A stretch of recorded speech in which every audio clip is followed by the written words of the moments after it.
मित्रों नमस्कार, स्वागत है आपका आज के करंट अफेयर के नए सेशन में। आज हम लोग जो बात करने वाले हैं वो सबसे पहले बात करेंगे नेशनल यूथ डे के बारे में। तो सर आप लोग सभी लोग जानते हैं और मुझे जहां तक उम्मीद है जितने भी पढ़ने वाले बच्चे हैं उनको ये पता रहता है कि नेशनल यूथ डे कब हो मनाया जाता है। तो कब है बताइए, 11, 12, 13 या 14 जनवरी? कौन सा जनवरी? तो ये है आपका 12 जनवरी, ये सही आंसर है। लेकिन इसके बारे में थोड़ा डिटेल चर्चा करना भी जरूरी है। देखिए हमारा देश ऐसा है जिसमें एक बहुत बड़ी आबादी है, वो यूथ पॉपुलेशन है और आप भी यूथ हैं। तो यूथ होने के नाते हमारी ये जिम्मेदारी बनती है कि देश के लिए एक प्रोडक्टिव काम करें, है ना। और प्रोडक्टिव बन के देश के को आगे बढ़ाने में हम इसका योगदान करें। इसकी बात करें हम नेशनल यूथ डे की, तो स्वामी विवेकानंद उनके जन्म के लिए ये नेशनल यूथ डे मनाया जाता है, यानी कि 12 जनवरी को उनका जन्म हुआ था और इसी पर हम इसको सेलिब्रेट करते हैं। युवाओं को मोटिवेट करने के लिए स्वामी विवेकानंद का बहुत ही बड़ा योगदान रहा है और उन्होंने जो आजादी की एक मुहिम थी हमारे देश के अंदर स्वतंत्रता के लिए, उसमें भी एक बड़ा योगदान दिया था लोगों को इकट्ठा करके, है ना। और साथ में आप लोग अक्सर उनके कई सारे कोट्स पढ़ते ही रहते होंगे। तो मोटिवेट करने के लिए उन्होंने बहुत अच्छी अच्छी बातें बोली हैं और फिलॉसफी बताई है, वो सब के बारे में आप चर्चा कर सकते हैं। और उनके बारे में, उनके जीवन के बारे में एक बार जरूर पढ़ें आप लोग, क्योंकि वो काफी ज्यादा आपको इंस्पायर्ड करता है। एक व्यक्ति कम उम्र में ही कैसे इतनी बड़ी ऊंचाइयों को छू सकता है। और सभी के अंदर पोटेंशियल है, आपके अंदर भी पोटेंशियल है, आप भी इस तरह के काम कर सकते हैं, हमारे अंदर भी पोटेंशियल है, हम भी ऐसा काम कर सकते हैं। बस अच्छे मन से और बहुत ही लगन के साथ फोकस करके एक कोई भी काम, जो भी काम हम करना चाहते हैं वो काम करना चाहिए। चलिए मित्रों, नेक्स्ट क्वेश्चन की तरफ हम बढ़ जाते हैं। The grand culture event Sur Sarita symphony of Ganga will be held in which of the following city? Ganga का भव्य सांस्कृतिक कार्यक्रम सुर सरिता सिम्फनी निम्नलिखित में से किस शहर में आयोजित किया जाएगा? यह पहला क्वेश्चन है आज के दिन का। तो इसमें क्या आंसर सही होगा? पहला ऑप्शन है मुंबई, पुणे, वाराणसी, हरिद्वार। कहां पर? तो इसका सही आंसर हो जाएगा वाराणसी। और आप लोग जानते ही हैं कि वाराणसी में गंगा माँ का क्या महत्व है और वाराणसी की जो है गंगा आरती काफी ज्यादा फेमस है। और साथ में प्रधानमंत्री नरेंद्र मोदी वहीं से क्या है, एमपी है। तो वाराणसी का महत्व काफी बढ़ा हुआ है। तो इस तरह के क्वेश्चन पूछे जाएंगे आपसे। Next question, Kumarakom and Beypore which were selected under the Swadesh Darshan 2.0 scheme are located in which state? ये दोनों जगह किस राज्य में उपस्थित है? ठीक है ना। अब देखो, स्वदेश दर्शन जो स्कीम है इसके अंतर्गत लोगों को देश का दर्शन कराया जाता है, देश में घुमाया जाता है कि क्या क्या। और देखिए हमारे देश की जो डाइवर्सिटी है, इतनी रिच डाइवर्सिटी है कि पूरी दुनिया में, यानी पूरे अर्थ पे जिस जिस प्रकार के भी मौसम पाए जाते हैं उस तरीके की मौसम आप सीधे सीधे अपने देश के अंदर प्राप्त कर सकते हैं। तो बाहर घूमने से पहले हमें ये सोचना चाहिए कि देश को तो अपने घूम ले कम से कम, ठीक है ना। तो अलग अलग जगहों पर, तो ये कहां पर ये दोनों जगह लोकेटेड है ये आपको बताना है। तमिलनाडु, केरला, राजस्थान या हरियाणा? कहां पर उपस्थित है? ये केरला, है ना। और केरला के मुख्यमंत्री कौन है ये बताना है आपको। तो पिनरई विजयन इसके मुख्यमंत्री हैं। ठीक, चलिए नेक्स्ट क्वेश्चन की तरफ आगे बढ़ते हैं। India's first 5G enabled drone has been developed by which company? किसके द्वारा भारत का पहला 5G सक्षम ड्रोन ये विकसित किया गया है? ये क्वेश्चन पूछा जा रहा है। तो पहला ऑप्शन है skylark drones, Teja aerospace and dynamics, IG drones और गरुड़ा एरोस्पेस। इनमें से कौन सा सही है ये आपको बताना है। चलिए मैं हट जा रहा हूं, एक बार ध्यान से देख लो। तो इसमें से क्या सही हो जाएगा? सी ऑप्शन करेक्ट हो जाएगा, आईजी ड्रोन्स। तो आपके पास भी अब धीरे धीरे 5G कनेक्टिविटी पहुंच रही है और इसका हाई स्पीड का फायदा होने वाला है। जैसे 4G आया तो एक इंटरनेट रिवॉल्यूशन आया, बहुत सारे देखा आप लोगों ने कंपनियां, स्विगी, जोमेटो और दुनिया भर की ऑनलाइन फैसिलिटी हो गई। आप बड़े इजीली यूपीआई यूज करते रहते हैं अपने डे टू डे वर्क में। तो 5G आएगा तो और ज्यादा ये रिवॉल्यूशन लेकर आएगा, जिसका फायदा आम जनता के साथ साथ पूरे देश को भी होना है। ठीक है मित्रों, चलिए नेक्स्ट क्वेश्चन की तरफ बढ़ते हैं। Who has been selected as the new chief technology of NASA?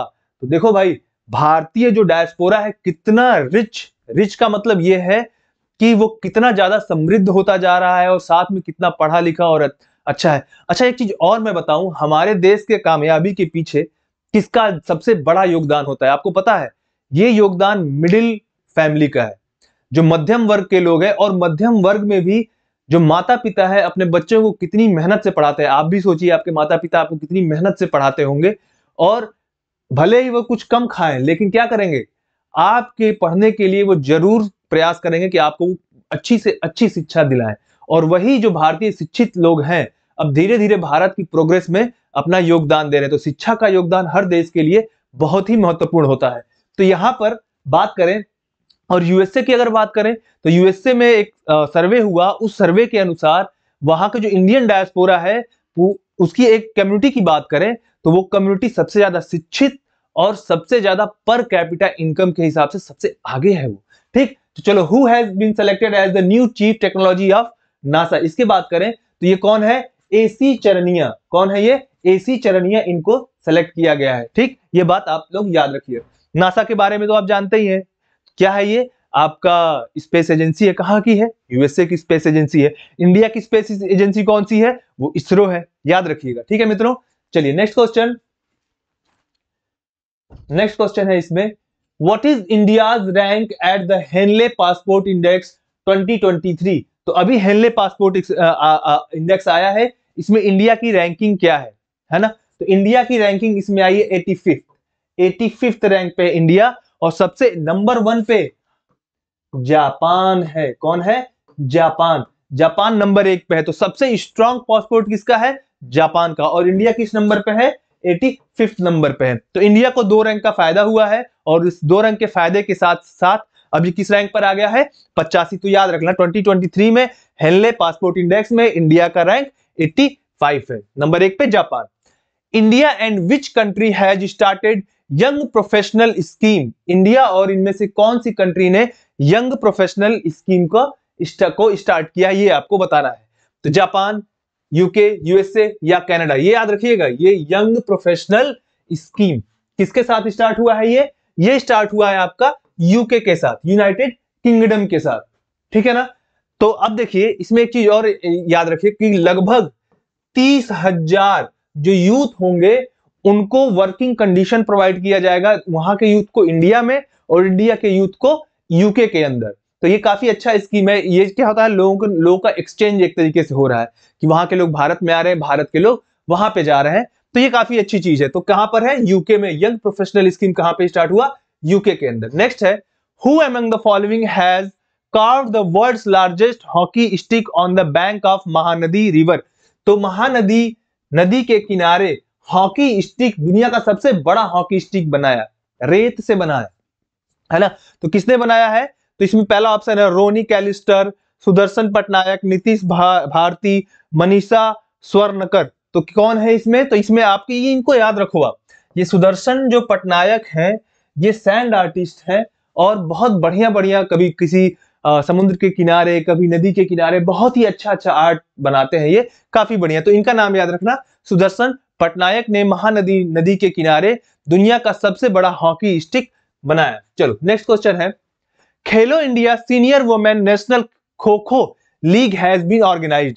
Khelo India senior महिला राष्ट्रीय खो खो लीग को कहां आयोजित किया गया था, ये क्वेश्चन पूछा जा रहा है। तो इसमें क्या आंसर है, पंजाब, हरियाणा, राजस्थान या दिल्ली, चारों में से कौन सा सही हो जाएगा, इसमें से सही होगा आपका पंजाब। ठीक है ना, तो ये याद रखिएगा। चलिए, पंजाब की राजधानी क्या है, चंडीगढ़, और हरियाणा की राजधानी क्या है, चंडीगढ़। और एक चीज और जान लो, पंजाब और चंडीगढ़ 1960 तक, कब तक, 1966 तक, एक्चुअली 1966 तक ये दोनों एक ही थे। बात समझ में आई। इसके बाद दोनों क्या हो गए, अलग अलग हो गए। तो एक पंजाब बन गया, एक क्या बन गया, हरियाणा, लेकिन दोनों की राजधानी क्या रखी गई, चंडीगढ़। और इन्हीं में से अलग होकर हिमाचल प्रदेश उस समय केंद्र शासित प्रदेश बना था। ठीक है ना, बाद में जाकर उसे भी प्रदेश का दर्जा दिया गया। याद रखिएगा 1966 में दोनों अलग अलग हुए। नेक्स्ट क्वेश्चन है, 14th edition of world spice congress will be held in. World spice congress का 14वां संस्करण आयोजित किया गया है, कहां पर आयोजित किया गया, ये क्वेश्चन पूछ रहा है। न्यू दिल्ली, कोलकाता, मुंबई या फिर अहमदाबाद, कहां पर है, अहमदाबाद। ये ऑप्शन थोड़ा नीचे चला गया, ठीक है, तो इसको याद रखिएगा। तो कौन सा इसमें से सही है, तो इसमें से सही है मुंबई, आपका सी ऑप्शन। तो 14th edition of world spice congress Mumbai में आयोजित किया गया था। ठीक है ना। चलिए नेक्स्ट क्वेश्चन की तरफ बढ़ते हैं। Who replaced MPL as official sponsor of the Indian cricket team. तो पहले MPL इसका स्पॉन्सर कर रहा था, ठीक है ना, गेम जो है एक प्रकार का। अब इनमें से कौन सा है, ये बताना है जो अब स्पॉन्सर करेगा। तो है केवल Kiran clothing, Levi's, Park Avenue, Allen Solly, इनमें से कौन सा सही हो जाएगा? तो इसमें सही हो जाएगा केवल किरण क्लॉथिंग। देखिए केवल किरण क्लॉथिंग एक इंडियन ब्रांड है, और इसी का जो एक ब्रांड आता है आप जानते होंगे किलर, है ना, आप यूज भी किए होंगे। तो अब इंडियन जो क्रिकेट टीम है उसके शर्ट पे, उनका जो टी शर्ट है उस पे आपको किलर लिखा हुआ दिखाई पड़ेगा। एक और ब्रांड है इंटीग्रिटी, इंटीग्रिटी ये भी किसका है? इन्हीं का है, केवल किरण क्लॉथिंग का ही है, ठीक है। चलिए नेक्स्ट बढ़ते हैं आगे। 83rd all India presiding officer conference has been open, यानी कि जो अध्यक्ष होते हैं उनका 83वां ऑल इंडिया ऑफिस कांग्रेस ये कहां पर ऑर्गेनाइज किया गया, ये पूछा जा रहा है। ये ऑर्गेनाइज किया गया था जयपुर में, याद रखिएगा, ठीक है ना। तो इसमें आपके जो उपराष्ट्रपति है धनखड़ जी, वो यहाँ पे गए थे, उन्होंने भाषण दिया था यहाँ पे, तो इसके नाम पे याद रखिएगा, ठीक। चलिए, और आपको मैं बता दूं कि हमारा जो वाइस प्रेसिडेंट होता है, वाइस प्रेसिडेंट जो होता है वही आपके राज्यसभा का, किसका? राज्यसभा का क्या होता है? चेयरमैन होता है। क्या होता है? चेयरमैन होता है। याद है, समझ में आई बात? तो एक्स ऑफिसियो कहा जाता है, यानी पदेन कहा जाता है। तो जो कोई भी व्यक्ति वाइस प्रेसिडेंट के पद पर बैठेगा वो अपने आप क्या हो जाएगा? राज्यसभा का चेयरमैन हो जाएगा। राज्यसभा की जो बनावट है वो किस आर्टिकल में दी गई है? तो ये मैं आपको बताऊं, हमारे यहां संविधान में आर्टिकल 80 है। कौन सा आर्टिकल? आर्टिकल 80। आर्टिकल 80 के अंतर्गत आपका राज्यसभा की बनावट दी गई है। और राज्यसभा में टोटल सीटें कितनी है भाई? तो इस समय राज्यसभा में टोटल 245 सीटें हैं। कितनी सीटें हैं? 245 सीटें हैं। और एक क्वेश्चन और पूछा जाता है कि राज्यसभा के अंदर मैक्सिमम सीटों की संख्या कितनी हो सकती है? तो मैक्सिमम सीटों की संख्या हो सकती है 250। कितनी हो सकती है? 250। मौजूदा समय में कितने हैं? 245। और ये 245 में से 12 जो सीटें होती हैं ये राष्ट्रपति के द्वारा मनोनीत की जाती है, नॉमिनेटेड होती हैं। और ये कौन कौन से फील्ड से होती है? कौन कौन से फील्ड से? तो साइंस है ना, लिटरेचर, समझ में आया? साइंस है, लिटरेचर है, आर्ट है, सोशल वर्क है, इन सब 4 फील्ड से ये 12 लोगों को नॉमिनेट किया था। कुछ लोग कहते हैं खेल, है ना, खेल कुछ अलग से नहीं है, बल्कि खेल क्या है? आर्ट का ही एक हिस्सा है, एक पार्ट है, ठीक। तो ये 4 से ये 12 लोग जो है, 4 फील्ड से 12 लोगों को राष्ट्रपति के द्वारा नॉमिनेट किया जाता है। चलो नेक्स्ट क्वेश्चन की तरफ बढ़ते हैं। Amit Shah has inaugurated the Jai Hind the new light and sound show at, यानी अमित शाह ने Jai Hind the new light and sound show का उद्घाटन कहां पर किया है? ये जगह का नाम Qutub Minar, Humayun Tomb, Red Fort, Taj Mahal, कहां पर किया है? ये क्वेश्चन है। तो यह है आपका रेड फोर्ट। कहां पर? लाल किला के अंदर किया गया है ये नया the new light and sound show Amit Shah के द्वारा। नेक्स्ट क्वेश्चन है, who has been appointed as the chairman and MD of the electronics corporation of India? तो आपका ECI, electronic corporation of India, इसके जो है नए चेयरमैन और एमडी किसे नियुक्त किया गया है? तो बताइए। अनुराग कुमार है, चेतन शर्मा, विकास पुरोहित या AC चरनिया, कौन है इसमें? तो ये अनुराग कुमार है। ऑप्शन 1 आपका करेक्ट हो जाएगा। याद रखिए, अनुराग कुमार को नया एमडी और चेयरमैन बनाया गया इलेक्ट्रॉनिक्स कॉर्पोरेशन ऑफ इंडिया का। नेक्स्ट क्वेश्चन है, next question, who become as a nutritional sponsor of Herbalife nutrition India?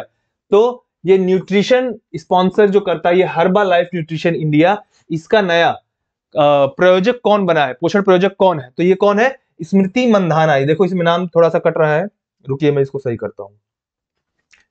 ये गया, देखो स्मृति मंधाना। तो स्मृति मंधाना जो है इनको बनाया गया है नया आपका पोषण प्रायोजक। चलिए नेक्स्ट क्वेश्चन की तरफ आगे बढ़ते हैं। Uttar Pradesh will build a museum in the memory of Chandrashekhar Azad in which district? तो चंद्रशेखर आजाद की मेमोरी में एक म्यूजियम बनाया जाएगा, किस राज्य में बनाया जाएगा? ये आपका क्वेश्चन पूछा, सॉरी, किस जगह पे, किस डिस्ट्रिक्ट में बनाया जाएगा ये पूछा जा रहा है। ऑब्वियसली उत्तर प्रदेश लिखा हुआ है तो उत्तर प्रदेश राज्य में ही रहेगा, ठीक है ना। अमेठी, उन्नाव, महोबा या हमीरपुर, इनमें से क्या सही है ये आपको बताना है। तो क्या सही हो जाएगा इसका? बी ऑप्शन, उन्नाव सही हो जाएगा। और चंद्रशेखर आजाद के बारे में आप जानते ही हैं कि हमारे क्रांतिकारी थे, बहुत वीर क्रांतिकारी थे, जिससे अंग्रेज इस कदर डरते थे कि जब उनकी मृत्यु हो गई तो उसके बाद भी उनके करीब जाने की कोई कोशिश नहीं करता था। उन्होंने क्या किया था, उनके बंदूक में आखिरी गोली बची थी तो उन्होंने कहा था आजाद आजाद ही रहेगा, पकड़ा नहीं जाएगा। और उन्होंने अपनी गोली खुद स्वयं जो है खुद को शूट कर लिया। बहुत बड़ी बात है। सोचिए कैसे हमारे क्रांतिकारी वीर रहे होंगे। तो मुझे तो लगता है कि आपके अंदर भी क्रांतिकारी करने की कुछ जो है गुण है। तो कैसे क्रांतिकारी करेंगे हम लोग? एजुकेशन, क्योंकि अब देश तो हमारा आजाद हो चुका है, स्वतंत्र है, ठीक है ना। और क्या कर सकते हैं हम? एजुकेशन लेकर, अच्छा से अच्छा एजुकेशन लेकर आगे बढ़कर कुछ सक्सेस प्राप्त करके क्रांतिकारी कर सकते हैं। ठीक है मित्रों, चलिए आज के लिए करंट अफेयर इतना ही। आप लोग चैनल को सब्सक्राइब जरूर करना और नोटिफिकेशन आइकॉन पे क्लिक कर देना ताकि आपको नोटिफिकेशन मिले, और अपने मित्रों के साथ इसे शेयर करना बिल्कुल मत भूलना। आज के लिए इतना ही। जय हिंद।